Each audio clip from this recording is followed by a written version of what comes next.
नमस्कार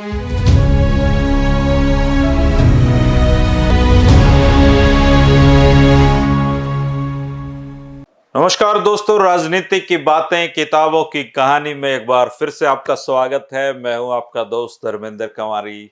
दोस्तों, छोटू राम के खिलाफ सबसे ज्यादा अफवाहें अगर किसी ने फैलाई हैं तो वो साहूकार वर्ग था। दोस्तों, जो लोग नेक कमाई करते थे वो चाहे किसी भी समाज और वर्ग से संबंध रखते हो, चोई छोटू राम से हमेशा उनके संबंध अच्छे थे। लेकिन जो लोग सूदखोरी का काम कर भोले भाले किसानों को लूटते थे, उन्हें चोई छोटू राम फूटी आंख भी नहीं सुहाया करते थे।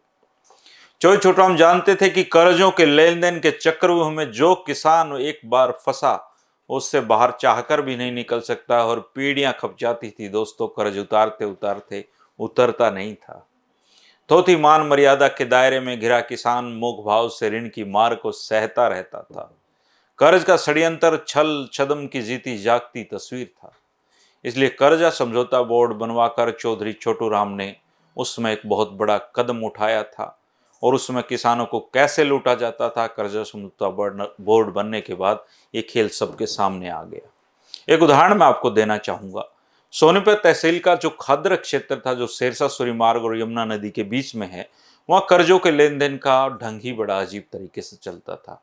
उस समय साहूकार दो बही रखता था, और फसल काटने के पश्चात जब किसान अन्न को निकाल लेता था तो ये सारा का सारा अनाज खलिहान से सीधा साहूकार के घर जाता था। और अनाज अधिक होता था, परंतु तुलाई में साहूकार कम तोलता था, भाव भी कम लिखता था। और दैनिक आवश्यकताओं की पूर्ति के लिए जब किसान साहूकार के पास जाता तो वस्तुओं के भाव अधिक लगाए जाते और तोल कम रखा जाता, और बही में किसान को दी गई वस्तुओं का मनमाना मूल्य लिखा जाता।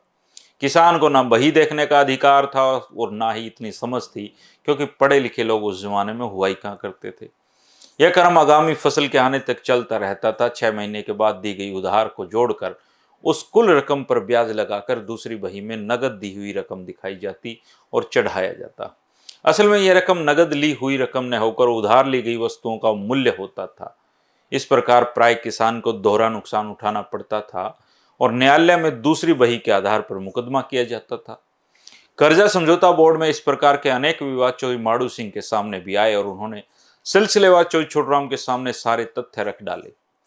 उन्होंने दूसरे कर्जा बोर्ड को भी इस तरह की चालबाजियों से निपटने के लिए लिखा। जब मामला कर्जा समझौता बोर्ड में जाता तो साहूकार बोर्ड के सामने उपस्थित होकर उधार वाली बही प्रस्तुत नहीं करता था, न वह यह मानता था कि उसके पास ऐसी कोई बही है भी। इस ठगी की रीति से मिलती जुलती एक अन्य रीति भी इस क्षेत्र में प्रचलित थी।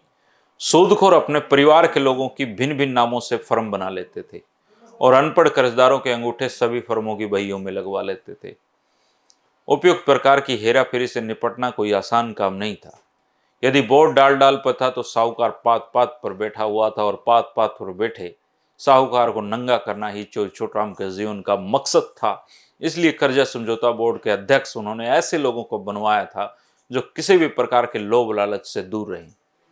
सोनीपत में कर्जा समझौता बोर्ड के अध्यक्ष होने के नाते चौधरी माड़ू सिंह को इस प्रकार की धांधली का उस समय पता चला जब एक साहूकार के आवेदन पर उसके कर्जदार किसान को बुलाया गया। कार्रवाई आरंभ होने से पहले आवेदक साहूकार से अन्य ऋणदाता साहूकारों की सूची देने के लिए कहा गया। सूची लेने के पश्चात फिर कार्रवाई का शुरुआत हुई। कर्ज लेने वाले किसान ने बोर्ड के सामने कहा कि उसने जो आवेदक ऋणदाता है उससे जीवन में कभी कोई ऋण ही नहीं लिया है, ना ही वो उसकी दुकान पर आज तक चढ़ा है। अब ये अजीब स्थिति हो गई, और चौधरी साहब ने सच्चाई को जानने के लिए सभी जो कर्जदाता थे उनको अदालत के कमरे से बाहर भेज दिया, और कर्जदार को अदालत में उपस्थित अन्य व्यक्तियों में खड़ा कर दिया। इसके बाद कर्जदाता साहूकार को बुलाकर कहा कि इनमें से पहचानो कि किस आदमी ने तुमसे कर्जा लिया। यह आंख खोलने वाला दृश्य था, और कर्जदाता साहूकार जो था, जिसको कर्ज दिया गया था, उसकी पहचान ही नहीं कर पाया। इस प्रकार के वादों के निर्णय में जो निर्णय थे वो जल्दी हो गए। ऋणदाता अपनी करतूत में मुंह लटकाए से अदालत से बाहर निकलते, और इसके बाद जब चौधरी साहब के साथ ऐसी बहियां लगनी शुरू हुई जिनके खाली पन्नों पर कर्जदारों के अंगूठों के निशान लगे हुए थे। इन अंगूठों के आधार पर उपभोक्ता के नाम के आगे मनचाही रकम भरने का अवसर ऋणदाता सूदखोर के हाथ में रहता था और वादों के निपटारे के समय चौधरी साहब को यह देखकर आश्चर्य हुआ कि कर्ज का संपूर्ण भुगतान किए जाने के बाद भी ऋणदाता बही में इंदराज नहीं करता था, न ही भुगतान की रसीद कोई देता था। कर्जा समझौता बोर्ड ने ऐसे साहूकारों का इलाज बांधने का काम किया और जमींदारों को कर्जे के चक्कर से मुक्ति दिलाई। खादर के क्षेत्र में ऋणदाता साहूकार के अतिरिक्त एक अन्य वर्ग भी था और वो भी लेन देन का काम करता था दोस्तों। वह था सोनीपत और गन्नौर में रहने वाला एक मुसलमान, जिसको जो उनके ही लोग थे, उनके ही समुदाय के लोग थे, वो कसाई के नाम से पुकारते थे। यह सूदखोर कसाई कर्ज के रूप में किसान को बैल देता था और इस बैल का मूल्य ऋण के रूप में दिखाता था। यह वर्ग मुसलमान होने के कारण ब्याज लेना धर्म विरुद्ध समझता था, लेकिन बैल का मूल्य पहले ही बहुत अधिक लिखा जाता था। ये लोग ऋण की वसूली किस्तों में करते थे और किसी भी किस्त के न दिए जाने पर बैल को किसान से वापस ले लेते थे, चाहे एक किस्त ही बाकी क्यों न रहे। इस प्रकार के कर्ज विवादों को भी चोई माड़ू सिंह ने बड़ी कुशलता से निपटाया। सोनीपत में बोर्ड ने ऋण समझौता को लगभग 2 वर्षों में समाप्त किया ही था कि गोहाना, रोहतक और झज्जर तहसील भी इनके कार्यक्षेत्र में सम्मिलित हो गई और बोर्ड का कार्यालय सोनीपत से फिर रोहतक स्थापित हो गया। बोर्ड के एक सदस्य लाला सिकर चंद गोहाना तहसील के थे और इनका लेन देन का खुद का कारोबार गोहाना तहसील में फैला हुआ था, इसलिए उनके स्थान पर जयलाल वकील को झज्जर के रहने वाले थे, उनको मनोनीत किया गया। चोई साहब ने इन तहसीलों का काम भी बड़ी जल्दी से 2.5 वर्ष में निपटाया और बोर्ड की अध्यक्षता के कार्यकाल में चोई माड़ू सिंह को बड़े बड़े प्रलोभन मिले।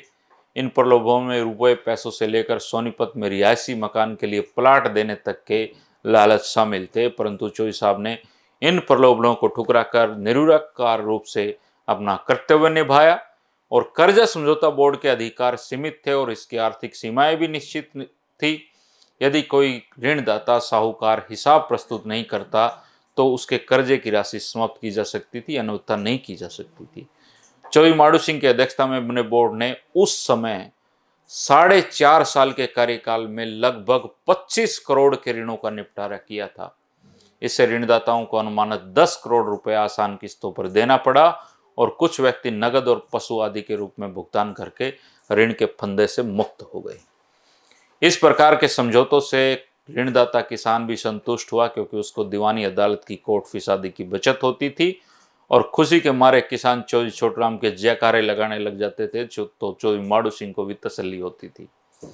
कर्जा बोर्ड के अध्यक्ष रखते हुए 1938 से 1943 के बीच में चौधरी माड़ू सिंह को ऋण समझौतों को निपटाने के साथ साथ धार्मिक और सामाजिक कार्यों में भी व्यस्त रहना पड़ा था और इस व्यवस्था की पुष्टि चौधरी माड़ू सिंह और चौधरी छोटूराम के बीच हुए पत्र व्यवहारों से मिलती है। इस पत्र व्यवहार में हमें पता चलता है कि चौधरी छोटूराम चौधरी माड़ू सिंह को अपना अंतरंग और विश्वास परस्त व्यक्ति मानकर इनके माध्यम से अपनी भावनाएं दूसरे व्यक्तियों तक पहुंचाते थे। ऐसा ही लिखा हुआ एक पत्र मैंने पढ़ा दोस्तों, और उसमें लिखा है कि चौधरी बिशन सिंह ककराना निवासी के इंस्पेक्टर कोऑपरेटिव तथा गिरदावरी कानूनगो के पदों पर चयन होने के बाद चौधरी छोटूराम ने चौधरी माड़ी सिंह को एक पत्र लिखा था कि उनकी दृष्टि में गिरदावर कानूनगो की नौकरी की अपेक्षा इंस्पेक्टर कोऑपरेटिव की नौकरी भविष्य में पदोन्नति के लिए उत्तम रहेगी। व्यक्तिगत सलाहें भी वो दिया करते थे। इस पत्र में आगे लिखा है कि चौधरी टीकाराम को मैं लिखना चाहता था, परंतु वे बीमार हैं और साथ में भुलक्कड़ भी हैं, इसलिए तुम पत्र का सार बिशन सिंह तक पहुंचा देना। इस तरह के पत्र वो माड़ू सिंह जी को लिखा करते अगर किसी को संदेशा भिजवाना हो। दोनों के संबंध बहुत प्रगाढ़ थे दोस्तों। और कल का जो वीडियो होगा दोस्तों, वो बहुत अहम और अच्छी जानकारी वाला एक वीडियो है। इस वीडियो में हम दादा घासीराम को जागीर मिलने की कहानी बताएंगे दोस्तों। चौधरी छोटूराम के लिए 2-3 व्यक्ति बहुत महत्वपूर्ण थे। स्वामी ओमानंद जी, दादा घासीराम जी, स्वतंत्रतानंद जी, चौधरी माड़ू सिंह जी, ये कुछ चुनिंदा लोग ऐसे थे जो चौधरी छोटूराम की जिंदगी को कहीं ना कहीं प्रभावित करते रहे और उस जो प्रक्रिया थी, उस दौर में जो चलता था, उसको समझना एक बहुत रोचक पहलू होता है दोस्तों। इस तरह के पहलू 3 बजे की चाय के साथ आपके लिए हाजिर रहेंगे और आपका बड़ा प्यार दुलार मिला है। ये जो दोस्ती है हमारी, बहुत लंबी चलनी है, क्योंकि बातें कभी ख़त्म नहीं होती दोस्तों। और हरियाणा की बातें तो ख़त्म इसलिए नहीं हो सकती क्योंकि किसी ने शुरू ही नहीं की हैं। तो अभी तो शुरुआती दौर में है, बहुत खजाने से बहुत मोतियां निकलेंगे और आपके सामने लाते रहेंगे। आप अच्छी चीज़ें देखने के अभ्यस्त हो, अच्छी चीज़ें देखना पसंद करते हो, तो हमारी भी जिम्मेदारी बन जाती है कि अच्छी बातें आप तक लेकर आएं। कल फिर मिलेंगे दोस्तों दादा घासीराम को जागीर मिलने की कहानी के साथ। शुक्रिया, नमस्कार।